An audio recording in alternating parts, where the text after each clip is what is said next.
Hello everyone, welcome back to A online solution. कैसे आप लोग? उम्मीद है कि आप लोग एकदम मजे से होंगे। तो आज हम लोग पढ़ेंगे सामाजिक विज्ञान। मैंने आपको कल भी सामाजिक विज्ञान पढ़ाया था, जिसमें कि ज्योग्राफी पढ़ाया था, ठीक है ना। और आज मैं पढ़ाने वाला सामाजिक विज्ञान ये है इकोनॉमिक्स, यानी कि अर्थव्यवस्था का इंपॉर्टेंट सवाल, जो सवाल एग्जाम में आए हुए हैं। एपिसोड हमारा फर्स्ट है। मैं आपको बताऊं, आप हैरान हो जाओगे। 2020 का दोनों सेटिंग का सवाल मैंने उठाया हूँ, 2019 का दोनों सेटिंग का सवाल उठाया हूँ, 2018 का एक सेटिंग का। तो मतलब 5 सीटिंग का सवाल खोजा हूं तो हमको 30 सवाल मिला। मतलब कि इकोनॉमिक्स से ज्यादा सवाल नहीं पूछा जाता। सॉरी, यहाँ पे स्पेलिंग गलत है। इकोनॉमिक्स इकोनॉमिक्स ज्यादा सवाल नहीं पूछा जाता है, लेकिन जो सवाल पूछा जाता है वही सब बार बार घूमते रहता है। ठीक है, तो वीडियो को स्टार्ट करते हैं और शुरू से लेकर आखिर तक देखना। सारा क्वेश्चन एनसीईआरटी पैटर्न पर आधारित है और मैं आपको बोलता हूं सब पढ़ो, लेकिन एनसीईआरटी को भी एक बार जरूर पढ़ो। ओके, तो चलिए स्टार्ट करते हैं। हमारा सबसे पहला सवाल देखिए, विश्व व्यापार संगठन का मुख्यालय कहाँ है? बहुत ही इंपोर्टेंट सवाल है। WTO, वर्ल्ड ट्रेड ऑर्गेनाइजेशन, ठीक है ना, वर्ल्ड ट्रेड ऑर्गेनाइजेशन का मुख्यालय मतलब हेड क्वार्टर कहाँ है? तो इसका head quarter Geneva, Paris, New York, Washington. कहाँ हो जाएगा? ऑप्शन हमारा ये हो जाएगा जिनेवा में। WTO का मुख्यालय है। देखो, WTO का भी मुख्यालय जो जिनेवा में है, WHO का मुख्यालय जिनेवा में है। अभी तो आप WHO जान भी रहे हैं, क्योंकि कोरोना वगैरह की वजह से WHO बहुत वायरल होया हुआ, ठीक है ना। तो ILO होता है इंटरनेशनल लेबर ऑर्गेनाइजेशन, ये भी है, इसका भी मुख्यालय जिनेवा में है। फिलहाल हमारा ज्यादातर सवाल यही पूछता है, WHO ही पूछता है, ठीक है। WTO, विश्व व्यापार संगठन, वर्ल्ड ट्रेड ऑर्गेनाइजेशन, तो हमारा आंसर ये हो जाएगा। अगला है, विश्व व्यापार संगठन की स्थापना कब हुई थी? स्थापना वाला भी सवाल बहुत बार पूछा जाता है, तो इसको आप कंफ्यूजन मत होना कि विश्व व्यापार संगठन की स्थापना कब हुई थी। 1991 में, 1993 में, 1995 में, 1997 में। तो 1995 में इसकी स्थापना हुई थी। ऑप्शन हमारा सी होगा बिल्कुल राइट आंसर। मैं आपको एक यहाँ पे होमवर्क दूंगा, ठीक है, आपको बताना है। देखो, ILO, इसकी स्थापना तो मैं बताऊंगा, सवाल अभी आएगा। WHO की स्थापना कब हुई है, ये आपका होमवर्क है। कहीं से भी खोजो, गूगल से खोजो, लेकिन आप खोज के जरूर आंसर बताना, ओके, ताकि याद तो हो जाएगा। तो विश्व व्यापार संगठन की स्थापना 1995 में हुई थी। अगला, भारत में मानव अधिकार सुरक्षा अधिनियम कब पारित हुआ था? मानव अधिकार, ये मानवाधिकार बोले, मानव अधिकार को जब मिला दीजिएगा तो हो जाएगा मानवाधिकार, ठीक है ना। तो भारत में मानवाधिकार सुरक्षा अधिनियम कब पारित हुआ? 1991 में, 1993 में, 1995 में, 1997 में। तो 1993 में भारत में मानवाधिकार सुरक्षा अधिनियम जो है पारित हुआ, यानी कि ऑप्शन हमारा क्या हो जाएगा? बी इसका राइट आंसर हो जाएगा। ओके, 10 दिसंबर 1993 को, इसलिए 10 दिसंबर को मानवाधिकार दिवस जो है मनाया जाता है। ऑप्शन हमारा बी क्या हो जाएगा? राइट आंसर हो जाएगा। अगला सवाल पढ़ते हैं, मनुष्य के आर्थिक जीवन में सबसे महत्वपूर्ण क्या है?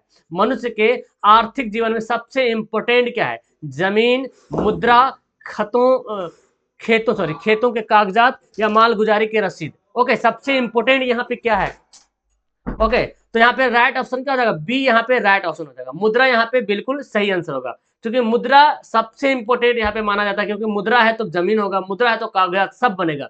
यानी कि हमारा आंसर क्या हो जाएगा? बी राइट आंसर होगा। भारत का केंद्रीय बैंक, यानी कि सेंट्रल बैंक ऑफ इंडिया, बहुत बार एग्जाम में पूछता है, कभी कभी इसका शॉर्ट फॉर्म में भी लिख देता है, तो आप घबराइएगा नहीं, है ना। PNB, पंजाब नेशनल बैंक, ठीक है ना। तो भारत में केंद्रीय बैंक कौन है भाई? PNB है, या क्षेत्रीय बैंक है, या स्टेट बैंक ऑफ इंडिया है, या रिजर्व बैंक ऑफ इंडिया है? तो ऑप्शन क्या हो जाएगा? डी हो जाएगा right answer. Reserve bank of India के से जो है ना, एक न एक सवाल तो पक्का एग्जाम में आता है, कोई भी सीटिंग में हो, चाहे इसकी स्थापना पूछ दे, चाहे रिजर्व बैंक ऑफ इंडिया कहाँ है इसका बोल दीजिए, इसका मुख्यालय कहाँ है ना। नोट जो छपता है, कौन सा बैंक नोट छापती है, तो मतलब इससे किसी ना किसी एक सवाल पूछ ही चल लेता है। तो हमारा आंसर क्या हो जाएगा? डी हो जाएगा। बैंकों का बैंक, फादर ऑफ बैंक बोले, ठीक है ना, ऑप्शन डी। अगला है, व्यावसायिक बैंकों का राष्ट्रीयकरण कब हुआ था? बहुत इंपॉर्टेंट, व्यावसायिक बैंकों का राष्ट्रीयकरण कब हुआ था? 1965 में, 1969 में, 1975 में, 1980 में। तो व्यावसायिक बैंक में टोटल जो है 14 बैंक आते थे, और 14 बैंकों का जो राष्ट्रीयकरण हुआ था 1969 में हुआ था, ठीक है ना, 1969 में हुआ था। और कुछ बैंकों का 6 बैंक और फिर बाद में हुआ था राष्ट्रीयकरण। और जो RBI ना, इसका भी राष्ट्रीयकरण हुआ था, लेकिन ये 1969 में नहीं, बल्कि 1949 में ही इसका राष्ट्रीयकरण हो गया था RBI का, ठीक है ना। उसके बाद फिर व्यावसायिक बैंकों का राष्ट्रीयकरण हुआ था 1969 में। तो याद रखेंगे, ऑप्शन हमारा बी राइट होगा। विश्वव्यापी आर्थिक संकट किस वर्ष आरंभ हुआ? विश्वव्यापी मतलब विश्व स्तर पर, ठीक है ना, पूरा वर्ल्ड लेवल पर जो है इकोनॉमिक संकट आ गया था, इकोनॉमिक क्राइसिस आ गया था, किस वर्ष जो आरंभ हुआ था, 1914 में, 1922 में, 1929 में, 1927 में।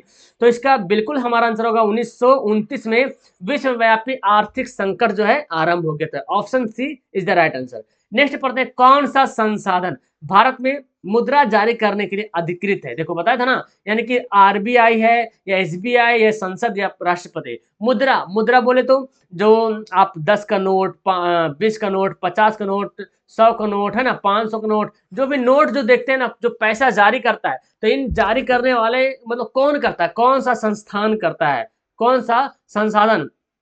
तो आरबीआई हो जाएगा, ठीक है, reserve bank of India. RBI जो है ये मुद्रा जारी करता है। आप देखोगे नोट के पीछे आरबीआई जो गवर्नर है उसका साइन होता है ना, और कब नोट छपता है उसका डेट भी होता है, इस बात को याद रखें। तो एसबीआई नहीं बल्कि क्या होगा, आरबीआई होगा। अगला, किसने कहा था मुद्रण ईश्वर की दी हुई महानतम देन है, सबसे बड़ा तोहफा? ये बात किसने बोली थी, ये स्टेटमेंट किसने कही थी? बहुत इंपॉर्टेंट सवाल है। महात्मा गांधी ने, मार्टिन लूथर ने, मोहम्मद पैगंबर ने, ईसा मसीह ने। जो भी सवाल मैं यहाँ पे बता रहा हूँ ना, ये सब एकदम मतलब क्या बोल रहे हैं हम, एकदम प्योर वाला सवाल है। इसको एकदम मिस ही मत करना, इसको इतना रिविजन करना कि दिमाग में एकदम सेट हो जाए, ठीक है ना। तो मुद्रण ईश्वर की दी हुई महानतम देन है, ये बोला था कौन? मार्टिन लूथर ने बोला था, ठीक है। ऑप्शन क्या हो जाएगा? बी राइट आंसर हो जाएगा। ओके, अगला सवाल पढ़ते हैं जी, आर्थिक विकास का तीसरा क्षेत्र क्या है? तो ये सवाल तो मतलब एग्जाम में सवाल तो आना ही आना है कि पहला क्षेत्र क्या है, कौन सा है, कभी दूसरा क्षेत्र बोल देगा, कभी तीसरा क्षेत्र बोल देगा। तो आर्थिक विकास का तीसरा क्षेत्र क्या है?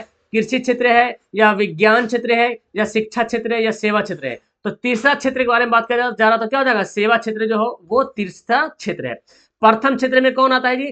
कृषि आता है, ठीक है। कृषि जो है प्रथम क्षेत्र में आता है, प्राथमिक क्षेत्र बोलते हैं उसको। द्वितीय क्षेत्र में कौन आता है? औद्योगिक आता है, ठीक है ना। और तीसरा क्षेत्र में सेवा आ जाता है। तो हमारा आंसर क्या हो जाएगा? ऑप्शन नंबर डी यहाँ पे राइट आंसर हो जाएगा। नई आर्थिक नीति में किसे सम्मिलित किया गया है? यानी कि न्यू इकोनॉमिक पॉलिसी, एनईपी, है ना। किसको शामिल किया गया है? उदारीकरण को, निजीकरण को, वैश्वीकरण को, इनमें से सभी। तो नई आर्थिक नीति में इन तीनों को शामिल किया गया। नोट नाम याद करना, उदारीकरण, निजीकरण और वैश्वीकरण, यानी कि ग्लोबलाइजेशन, ठीक है ना। वैश्वीकरण, इसको भूमंडलीकरण भी बोलते हैं जी। वैश्वीकरण को भूमंडलीकरण भी बोलते हैं, इस बात को याद रखें। कभी सवाल पूछता है कि भूमंडलीकरण किसको कहते हैं, तो वैश्वीकरण को ही बोलते हैं भूमंडलीकरण, ठीक है। अगला पढ़ते हैं, उपभोक्ता द्वारा शिकायत करने के लिए आवेदन शुल्क कितना लगता है? उपभोक्ता के द्वारा शिकायत करना है तो उसके लिए आवेदन शुल्क कितना लगेगा? 50 रुपया, 70 रुपया, 10 रुपया, इनमें से कोई नहीं। तो उसके लिए 1 रुपया भी नहीं लगता है, ठीक है ना, यानी कि शून्य, फ्री में होता है आवेदन, इस बात को याद रखें। उपभोक्ता द्वारा शिकायत करने के लिए एकदम मुफ्त में शिकायत होता है, इसके लिए पैसा नहीं लगता है, ठीक है। ऑप्शन नंबर डी, इनमें से कोई नहीं, मतलब ऑप्शन ही नहीं है। या तो लिखा रहता 0 रुपये या 1 रुपया भी नहीं, ठीक है ना। तो आंसर क्या हो जाएगा? डी राइट आंसर होगा। भारत में वित्तीय वर्ष कौन कहा जाता है? यानी कि ऑप्शन यहाँ जो यहाँ पे दिया हुआ है, आपको बताना कि वित्तीय वर्ष, फाइनेंशियल ईयर ऑफ इंडिया, तो 1 अप्रैल से 31 मार्च। मैंने बहुत बार बताया है, क्योंकि कैसे याद रखेंगे आप, तो आपको पता होना चाहिए कि 1 अप्रैल 1935 को आरबीआई की स्थापना हुई थी, ठीक है ना। आरबीआई जो बैंक है, ये बैंकों का बैंक है, बैंक का बाप है, इसी का स्थापना हुआ था 1 अप्रैल 1935 को। तो एक उसी टाइम से 1 अप्रैल से 31 मार्च जो है वित्तीय वर्ष शुरू हो गया, ठीक है। तो आप इस बात को याद रखना कि 1 अप्रैल से 31 मार्च, तो आप भूलिएगा भी नहीं, ठीक है। आरबीआई का डेट याद रखिएगा, स्थापना डेट, तो इसको भूलिएगा नहीं। नोबेल पुरस्कार से सम्मानित बांग्लादेशी वैदिक अर्थशास्त्री कौन था? बांग्लादेशी अर्थशास्त्री, ठीक है ना। तो बहुत अच्छा सवाल है, प्रोफेसर इकबाल यूनुस, मोहम्मद इकबाल यूनुस, तो प्रोफेसर मोहम्मद यूनुस, शफीक यूनुस। तो देखो इकबाल के नाम से कोई नहीं था, प्रोफेसर मोहम्मद यूनुस, ठीक है। ऑप्शन क्या हो जाएगा? सी इसका राइट आंसर होगा, जो बांग्लादेश के रहने वाले थे और नोबेल पुरस्कार से इसको सम्मानित किया गया, ठीक है। बांग्लादेशी है, उसको नोबेल पुरस्कार से सम्मानित किया गया है। वर्ल्ड लेवल का सबसे अच्छा पुरस्कार होता है नोबेल पुरस्कार, ठीक है ना। ऑप्शन हमारा सी राइट होगा। अगला पढ़ते हैं, जवाहर रोजगार योजना कब लागू हुई? 1988 को, 1989 को, 1990 को, 1991 को। जवाहर रोजगार योजना ये लागू हुई थी 1989 को, यानी कि option number B right answer हो जाएगा। आगे पढ़ते हैं, मानव पूंजी के प्रमुख घटक कौन है? जो मानव का जो पूंजी है उसका घटक कौन है? ज्ञान है या कौशल है या अनुभव है या सभी? तो देखो, तो आपके पास ज्ञान रहेगा तो पूंजी भी आपके पास रहेगा, है ना। कौशल भी होना चाहिए पूंजी के लिए, आपके पास ज्ञान भी होना चाहिए, कौशल यानी कि स्किल भी होना चाहिए, टैलेंटेड भी होना चाहिए आप, है ना। दिमाग भी होना चाहिए, कैसे कैसे करें, कौशल होना चाहिए, अनुभव भी होना चाहिए आपके पास, ठीक है। तो ये सभी अगर है तो ये पूंजी का एकदम बहुत अच्छा प्रमुख घटक माना जाता है तीनों को। ऑप्शन हमारा डी राइट आंसर होगा। भारत में कितने राष्ट्रीयकृत बैंक है? ये बहुत अच्छा सवाल है। देखो अब होता क्या ना कि देखो ये अभी टोटल अभी वर्तमान में भारत में जो है ना, ये टोटल 12 जो है राष्ट्रीयकृत बैंक है, टोटल 12 है। लेकिन एग्जाम में जो सवाल आता है ना, ज्यों के त्यों छप जाता है, क्योंकि मैंने बताया था ना कि बिहार बोर्ड में या जो भी बोर्ड बोले, खासकर मैं बिहार बोर्ड के बारे में बोल रहा हूँ, क्योंकि वहां क्वेश्चन उसके पास बोर्ड के पास क्वेश्चन छपा हुआ लैब सिस्टम में, ठीक है ना, बस उसी को उठाना छाप देना। अगर यही ऑप्शन आता है, सेम टू सेम ऑप्शन आता है, तो आप 19 पे टिकट लगाओ, क्योंकि पहले पहले टोटल 19 बैंक था। पहले नेशनल बैंक कितना था? 19 था राष्ट्रीयकृत बैंक, ठीक है ना। उसके बाद जो है ना, आपको पता है बहुत सारा बैंक मर्ज हो गया, मिल गया है ना। तो मिल करके टोटल 12 बैंक बचा, और अभी और सुनने में आ रहा कि और भी मिलेगा, लेकिन वर्तमान में ही 12 बैंक आप देख सकते हैं। यहाँ पे पूरा बैंक का यहाँ पे नाम लिखा हुआ है, ठीक है ना। Punjab National Bank, Bank of Baroda, Bank of India, Central Bank of India, Canara Bank, Union Bank of India, Indian Overseas Bank, Punjab National Bank, Sind Bank, Indian Bank, OCO Bank, Bank of Maharashtra, State Bank of India. तो ये 12 bank total वर्तमान में। अगर option में 12 देगा तो 12 ticket करना, नहीं तो 19 देगा तो फिर 19 लगाना, ठीक है। इसलिए मैं यहाँ पे ला दिया फोटो ताकि आप कंफर्म हो जाओ, जो कि सवाल किताब के अकॉर्डिंग अगर चेक करता है, अगर ऑप्शन यही देता तो 19 करना, अगर ऑप्शन 12 देगा तो फिर 12 टिकट लगाना। अंतर्राष्ट्रीय श्रमिक संगठन यही होता है ILO, ठीक है ना। ILO है ना, आप दूसरा मत समझना। ILO इंटरनेशनल लेबर ऑर्गेनाइजेशन, यानी कि अंतरराष्ट्रीय श्रमिक संगठन, इसकी स्थापना 1919 में हुई थी, ठीक है। और इसका भी मुख्यालय मैंने बताया था जिनेवा में ही इसका मुख्यालय है। ओके, अगला है कौन विदेशी ब्रांड नहीं है, ठीक है ना। विदेशी ब्रांड, देखो विदेशी ब्रांड इसको हिंदी में बोलते क्या, बहुराष्ट्रीय कंपनी भी कभी कभी सवाल आता है, बहुराष्ट्रीय कंपनी। तो ये समझना, बहुराष्ट्रीय कंपनी वैसी कंपनी जिसका व्यापार अपना देश में तो चलता ही है, अपना देश के साथ साथ दूसरे देश में भी व्यापार चलते हैं, उसको बोलते हैं बहुराष्ट्र कंपनी। जैसे भारत का टाटा है ना जी, टाटा जो भारत का है वो इंडिया में भी चलता है और दूसरे देश में भी कंपनी चल रही है, तो ये हो गया बहुराष्ट्र कंपनी। विदेश, तो यहाँ पे बोला गया कौन विदेशी ब्रांड नहीं है, मतलब क्या समझे, देसी ब्रांड, ठीक है ना। तो देखो हुंडई, हुंडई जो है ये विदेश का है, ठीक है ना। आगे है टोयोटा, ये भी विदेश का है, फोर्ड भी विदेश का है। तो भारत का कौन है, टाटा। इसी सवाल को घुमा के दे देगा, इनमें से कौन भारतीय बहुराष्ट्र कंपनी है, भारतीय बहुराष्ट्र कंपनी। तो भारतीय कौन हो जाएगा, टाटा हो जाएगा। कभी कभी बोलेगा इनमें से कौन बहुराष्ट्र कंपनी नहीं है ना, क्या बोलेगा, इनमें से कौन बहुराष्ट्र कंपनी नहीं है, तो दे देगा तीनों का नाम देगा। एक यहाँ पे नाम देगा डाबर, डाबर जानते हैं ना, डाबर लाल दंत मंजन है ना, तो ये भारत का है। या तो संतोष दे देगा। ये सब मतलब छोटी मोटी कंपनी जो कि इंडिया में, इंडिया लेवल पे है, वो इंटरनेशनल लेवल पे नहीं है। तो हमारा आंसर फिर जो नहीं है फिर वो होगा, ठीक है ना, समझ गए। अगला है सूचना का अधिकार अधिनियम कब लागू हुआ, सूचना, राइट टू इंफॉर्मेशन, ठीक है ना, RTI। जब आपके खिलाफ कुछ काम होता है तो आप RTI कर सकते हैं, ठीक है ना। जैसे मान लें कि आपने एग्जाम दिया था, आपको उम्मीद है कि आप पास हो जाओगे, लेकिन आप पास नहीं होगे, तो आपको अपना कॉपी चेक करना है, तो आप RTI करोगे, राइट टू इन्फॉर्मेशन, सूचना का अधिकार है जनता के पास, जो कि वो दर्ज करा सकता है। तो 2005 में ये नियम जो है लागू किया गया था, ठीक है ना। जो कि हर बंदा इससे क्या हो जाएगा, जागरूक होगा, सरकार भी जागरूक होगी, जो जो भी काम करेगा एकदम सही तरीके से काम होगा, क्योंकि अगर काम नहीं करेगा फिर RTI आ जाएगा मेरे पास, फिर परेशानी बढ़ जाएगा। तो इसलिए ये नियम को लागू गया 2005 में। नई आर्थिक नीति में किसे सम्मिलित नहीं किया गया था, तो अभी पढ़े नई आर्थिक नीति में उदारीकरण, निजीकरण, वैश्वीकरण। अब देखते हैं कौन कौन ऑप्शन में है। देखो उदारीकरण तो है, वैश्वीकरण तो है, निजीकरण नहीं है, तो यही हमारा हो जाएगा। कौन सम्मिलित नहीं है, तो नियंत्रित अर्थव्यवस्था तो नहीं होगा, यहाँ पे होना चाहिए निजीकरण, है ना जी। तो ये तीनों है, निजीकरण, उदारीकरण, वैश्वीकरण, तो हमारा ऑप्शन ए हो जाएगा। उपभोक्ता अधिकार दिवस कब मनाया जाता है, कंज्यूमर बोलते हैं उस उपभोक्ता को, क्या बोलते हैं, कंज्यूमर, राइट टू कंज्यूमर। तो उपभोक्ता अधिकार दिवस मनाया जाता है। ये देखो, ये जो सवाल बोला जा रहा है ना, उपभोक्ता अधिकार दिवस, ये विश्व लेवल पे बोला जा रहा है, इंटरनेशनल लेवल पे, ठीक है ना, वर्ल्ड लेवल पे। ये जो है 15 मार्च को मनाया जाता है, ठीक है ना, 15 मार्च को। अगर सवाल में भी घुमा के दे दे ऐसा कि भारत में उपभोक्ता अधिकार दिवस कब मनाया जाता है, भारत में बोलेगा तो 24 दिसंबर, नोट करना, ठीक है ना। भारत में जो है 24 दिसंबर को उपभोक्ता अधिकार दिवस मनाया जाता है। और ये विश्व में, अगर नहीं भी बोले ना, समझना कि विश्व के बारे में। अगर ये देखो उपभोक्ता अधिकार दिवस कब मनाया जाता है, मतलब ये विश्व के बारे में बोला जा रहा है। अगर भारत के बारे में बोलता तो भारत लिखा रहता है। तो फिलहाल हमारा आंसर 15 मार्च हो गया। ये सब हम एक्स्ट्रा बता दे रहा हूँ ताकि सवाल अगर दे तो आप आराम से बना पाओगे। कौन सा संस्थागत वित्त का साधन है, ये भी मैं बताया हूँ। संस्थागत वित्त का साधन है, संस्थागत है ना, संस्थागत होना चाहिए, जो कि वित्त का साधन है। सेठ साहूकार, तो सेठ साहूकार संस्थागत नहीं है, गैर संस्थागत है, ठीक है ना। रिश्तेदार ये भी गैर संस्थागत है। व्यावसायिक बैंक ये जो है संस्थागत वित्त का साधन है। ऑप्शन नंबर सी हो जाएगा। कौन बीमारू राज्य है, ये तो आपको समझ, देखो बी आई जो दिख रहा है ना, बी आई, बी आई से हो गया बिहार, ठीक है ना, नोट कर लेना। एम ए से हो गया मध्य प्रदेश, ठीक है ना, मध्य प्रदेश। और आर से हो गया राजस्थान, ठीक है ना, और यू से हो गया उड़ीसा। ये 4 राज्य जो है बीमारू राज्य की लिस्ट में आता है। तो कौन है इनमें से, देख लेते हैं, मध्य प्रदेश, उड़ीसा। तो सवाल क्या है, इनमें से कौन बीमारू राज्य है? अच्छा अच्छा, तो ये तो बिहार भी है, मध्य प्रदेश भी, उड़ीसा भी। तो ऑप्शन शायद यहाँ पे इनमें से सभी होना चाहिए, ठीक है, सभी मैं कर देता हूँ, इनमें से सभी। ऑप्शन शायद इनमें से कोई नहीं बल्कि इनमें से सभी होना चाहिए। तो आप समझ लो इनमें से सभी जो है बीमारू राज्य।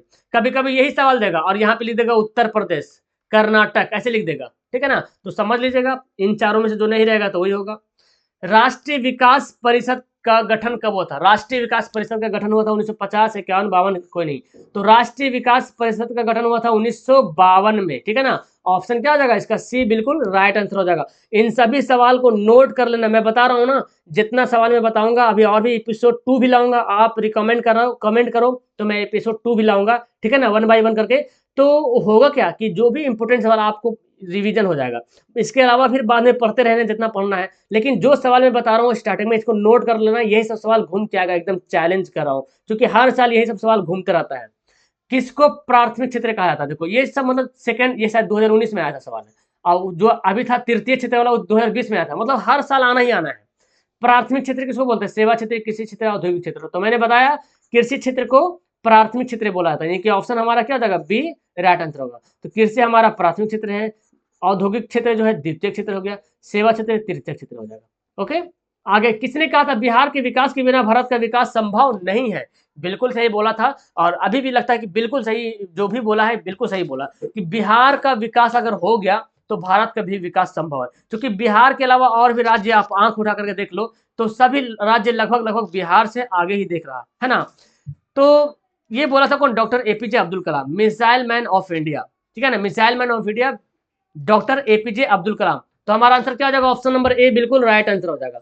अगला पढ़ते हैं, भूमंडलीकरण की शुरुआत किस दशक में हुई थी? बहुत ही इंपॉर्टेंट सवाल है, ठीक है। तो भूमंडलीकरण की शुरुआत किस दशक में हुई थी? आपके सोशल में दशक से 2 सवाल आता है, ठीक है। एक सवाल आता है कि जनता का आक्रोश किस दशक में हुआ था, ठीक है ना, जनता आक्रोशित कब हुए थे, और भूमंडलीकरण की शुरुआत कब हुई, किस दशक में हुई थी? तो 1990 इसका आंसर होगा, 1990 के दशक में, ठीक है ना। और एक जो दशक आता है 1970 के दशक में, ठीक है ना। ये क्या हुआ था आपको पता है कि 1975 में भारत में आपातकाल लागू हुआ था। ये भी सवाल आता है इस लेसन में, भारत का आपातकाल जो है लागू हुआ था भारत में 1975 में, इंदिरा गांधी की सरकार थी। फिर 1977 में मोरारजी की सरकार बनी, मोरारजी देसाई की सरकार, ये भी सवाल आता है। मोरारजी देसाई जो है प्रधानमंत्री बने, उसके नेतृत्व में, हाँ, तो उसकी सरकार जीती है, ठीक है ना। तो 1977 में जो है ना लोग आक्रोशित हो गए थे, और फिर मतलब जनता आक्रोशित हो गए थे। तो ये किस दशक में? 1977 के दशक में, ठीक है ना। तो 1975 में कांग्रेस की सरकार थी। फिर 1977 में जनता पार्टी, है ना, सबसे पहला जनता पार्टी की सरकार बनी थी 1977 में, याद रखेगा। ओके, तो 70 के दशक पूछेगा वो वाला, लेकिन भूमंडलीकरण बोले तो 1990 वाला, याद रखेगा।